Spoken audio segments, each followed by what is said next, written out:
This is the Talking Fish Podcast, the invisible world of lead generation, told by those who actually do it. A virtually unknown world, told one story at a time, with insights into strategies and tactics that work today. Data, facts, and content from sources drawn from first-hand experience. This is the Talking Fish, and I'll tell you about the hidden world behind lead generation that no one talks about. Hey everyone, welcome back to another episode of Talking Fish. I'm your host, Gwen Blake.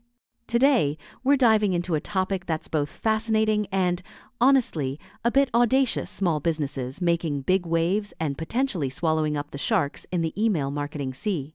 And with me is someone who knows quite a bit about turning strategies upside down, Talia Crow. Talia, welcome. Thanks, Gwen. Totally thrilled to be here today.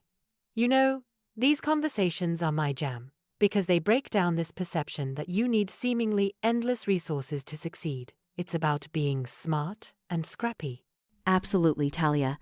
Last time we touched on the basics with Devlin about starting email campaigns from scratch.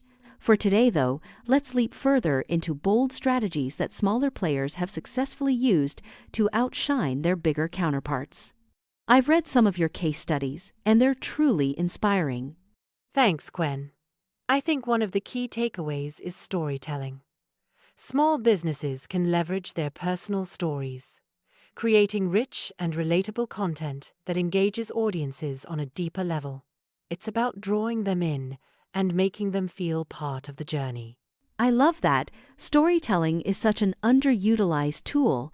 Can you talk a bit more about a specific example where a small business effectively used storytelling to compete against a larger corporation? Sure. One company that comes to mind is a boutique clothing brand I worked with, specifically targeting environmentally conscious consumers. While they didn't have the budget of big retail chains, they shared the personal narrative of their founders striving for sustainability. They highlighted not just what they were doing, but also why, tapping into shared values and creating an intimate connection with their audience. This approach motivated a community that was passionate and loyal, helping them to steadily grow in a competitive market. That's such a powerful illustration of using the why behind the brand. I suppose it also hinges on authenticity, something that email marketing can really capitalize on. Did these emails have specific features that made them stand out visually or content-wise? Absolutely.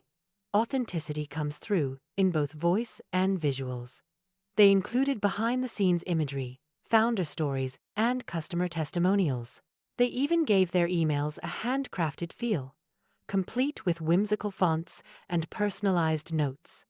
The key is to foster familiarity and trust.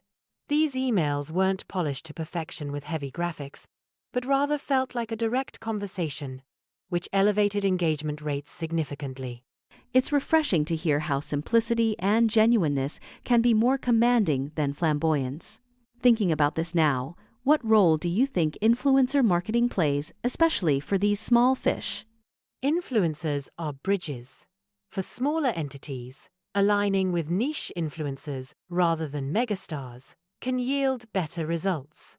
These influencers often have higher engagement rates and a more entrusted voice among their followers.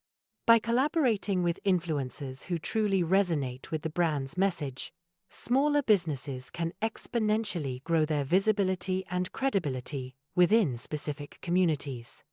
Engagement over volume. It's really turning traditional visions on their head, which reminds me of something I read, a small bakery using a local food influencer to demonstrate new recipes via email videos. It seemed like a practical approach to creating a personal connection while magnifying their reach. Exactly. Food lovers unite. That direct involvement, little by little, chips away, strengthening brand identities. Similarly, involving customers in content creation, whether it's testimonials, videos, or even their input, can be a goldmine for small businesses. Today's podcast is brought you by our sponsor, Active Contact Pro. Unlock unparalleled success with our cutting-edge course on email lead generation strategies, designed exclusively for professionals and entrepreneurs ready to elevate their selling power.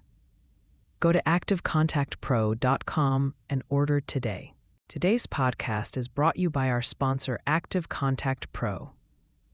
Unlock unparalleled success with our cutting-edge course on email lead generation strategies, designed exclusively for professionals and entrepreneurs ready to elevate their selling power. Go to activecontactpro.com and order today. Brilliant, because it effectively makes people part of the story, turning some from followers to avid promoters. I find it remarkable how these strategies reshuffle expectations. But, Talia, is there a time you found it's important to stay the course and not fall for every trendy new tactic? Definitely, Quen. The digital realm is full of tempting trends. Yet, the core always lies in authenticity and value. I've seen brands swayed by flashy trends that dig into their funds without understanding their audience's response. Knowing your foundation and what works for your audience in terms of real value is key. Trends should enhance your strategy, not redefine your brand identity. Well said, Talia. It ties back to knowing one's audience deeply, what they value, and how they engage. Let's pause on engagement. How crucial are metrics to monitoring these ongoing campaigns for smaller businesses? Metrics are vital as they map out the landscape of what's resonating and what's not. They guide adjustments and are decision compasses for any size entity.